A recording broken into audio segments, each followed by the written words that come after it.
Hi everyone, hope you are doing well from wherever you are watching this channel, depending on your time zone. Now, yesterday I was listening to the local traders who are complaining about the Chinese investor who is running business here at Chinese Square. And I was surprised from one of the view from a lady there who said that for them as traders, they have no problem with the high cost of unga. I mean, this is what she means. They have no problem with the high cost of living in this country. Their problem is that they need a Chinese trader to go so that they can have field to run their business, get money, and afford that high cost of living. Listen to her first. Then from there, I will take to another video. You listen to the consumer whom these local traders have been selling to, as far as their view is concerned, between them and the local traders and the Chinese trader. Shida yetu ni Mchina. Mchina anakuwa ana distribute, anauza wholesaler, anakuwa hawker, anakuwa kila kitu. Unaona? Sasa sisi tuko hapa tumekuja kwa sababu sisi tukifanya kazi yetu tuko na maloni. Mtu amechukua loan ya pesa mingi sana ndio afanye hiyo kazi. Mchina unajua ametoka huko amebuy huko, alafu anakuja anauza cheap. Sisi tutaenda wapi? Sisi hata tu complain juu hata ya unga. Tuna complain tu juu ya Mchina. Ndio tuweze kubai hata hiyo unga ikipanda tutaweza kubai. Manze mimi mzae jo. Rigiji. Naomba ikufikie. To save. Imagine tulikuwa tunaamka 5 tukiimagine wataingia. Sasa hiyo wameingia watutetee. Sakaja. Ulikujanga base yetu ya job. Ndio ukatuambia utaangalia mambo yetu. Tuangalie hata tu complain juu ya license juu ya Mchina. Watufanyie kitu. Imagine kwa duka mtu ako na watu kama 10 na ni vijana. Hiyo vijana tukiwaambia waache kazi wataenda wapi? Si watakuja kupiga watu geta huku nje. Mtu kama mimi nikiacha kazi, si ndaenda kutia watu mchele. Na niko na duka yangu nimejisimamia, mimi nimeweza kusimama, niko na duka yangu nalipa na somesha. Now, I want to listen to the consumer, a Kenyan who has had experience with these local traders on how they do their business, how they have been treating the consumer, and of course the experience they have had from the Chinese trader. Then from there, we are going to continue with this conversation. Now we are continuing with the panel discussion, but just a quick request for those who are watching and you're not subscribed, please consider subscribing. To our return subscribers, I must say thank you so much, and again to all of you, please give this video a thumbs up.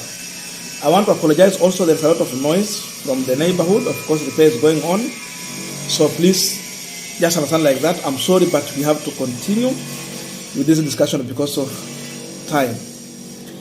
Now, personally, I thought these Kenyan traders, or we call them local traders, will have some wisdom then when they are addressing their problem, having it in mind that the consumer has no problem with the Chinese they are trying to fight.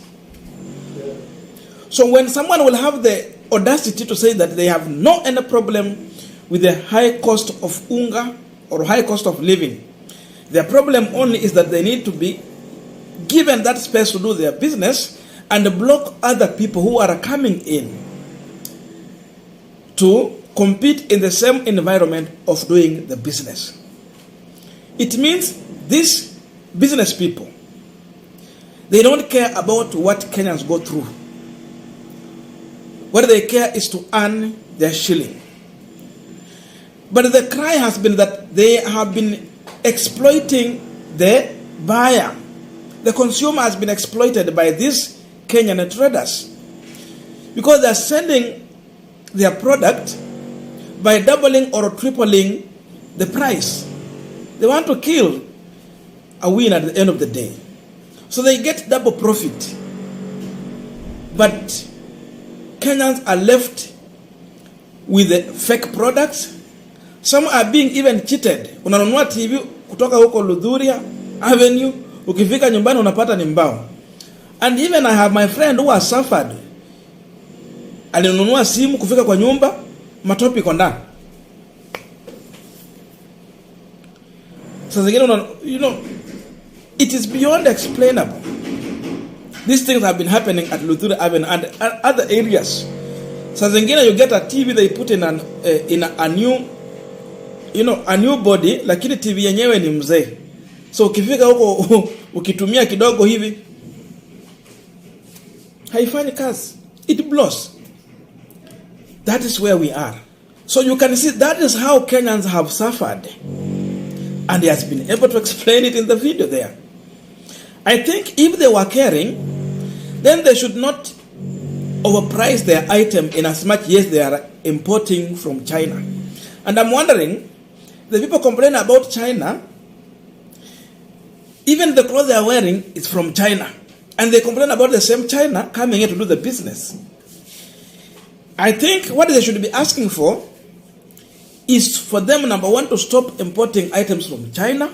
Let Chinese also stop importing. Then they make their products here. Let them start manufacturing in this country, all of them. So if it is a matter of stopping, let everyone be stopped. Then we do manufacturing here. And if it's a matter of allowing everyone, then let us allow everyone to do the business so that we can have healthy competition. Because at the end of the day, the consumer must be protected from this exploitation of high cost of product, overpricing. By the way, it is just a matter of overpricing the product. That is what is happening. So for them, they care to kill a profit at the end of the day, then they can afford this expensive life. But what about these poor people? What about their customer? Do they really care about the customer? They don't. Because customers have been lacking the other option. They have become the monopoly in this business. But the Chinese had come to break that monopoly. So Kenyans are not even supporting the idea. And you can see how they explain it themselves. They are even just exposing themselves. Because if they are caring, they should ask the government to lower this cost of living. Warudisha unga chini, watu afford na pia upata pesa nyingine kwenda kununua vitu zao. They don't care about that one. So in as much they are coming to demonstrate, and I know Kibaki protected them, Uhuru protected them. Thank God now this government might not protect them. Because even we are learning that some people have also interest and shares in the other Chinese business. We need a healthy competition. Because they are talking about employing, because someone will say, oh, I have employed like 10 youth who are working for me. So if I'm being kicked out of the business because of competition, then these youth are going to lose their work. The same question goes also, that Chinese investor who is here, he has employed hundreds of Kenyans. So if you close that business, it means also some people are going to lose jobs. They will not afford to put food on the table. So in real sense, to protect everyone, including business and jobs. So all of these people must be given a fair space and environment to do their business. If it is profit, let them all make profit. And at the end of the day, let the consumer be the biggest winner at the end of the day. That's how the country should be.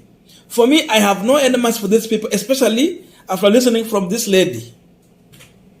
Anyone who would care about the high cost of living, anyone who will be asking government to make life affordable for everyone. Even the rich have been saying that, hey, look here, we should not oppress the poor too much. But for her, she don't care. She's saying the only thing she's caring is about removing those who are competing with her in the business, so that they will remain the only people in that game. They want monopoly. So that they are going to milk you dry. And I don't know who are supporting these people. I don't know if there is anyone who's supporting these traders. They should not. They should not, because they have no any problem. They should just need to change their game of doing the business. If the other person is selling cheap, you also sell cheap. Because after all, you are all getting this product from the same country. So the government must give equal opportunity for everyone. Mambo ya kusema ya kwamba mtu wa China arudi kwao, basi na hao pia wasiende kuleta mizigo kutoka China, watengeneze hapa vitu na watuuzie sisi. Na kama kweli watatoa mzigo kutoka China wakuza watuuzie hapa, basi pia yule mchina apewe nafasi auze vitu zake hapo. I know someone will say that the Chinese will come make product low, then they attract all the customers. Now after the end of the day, the other people will get out of the business, so they will remain in the monopoly of that business. So is it wanaita sole proprietor ama nini? Watakuwa hao ndio tuno wako na monopoly ya kufanya hiyo biashara, and then they are going to hike the price. There is some people talking like that. But the question is, will this Chinese supply those items across the country? Moja hivi. No. These people have other areas they can go and continue to do their business. Hawezi moja, hawezi tu. Again, the government has a way to deal with that one. By now telling these people, start manufacturing your items here. If not, we can look to elsewhere. So that is what we are seeing in this country.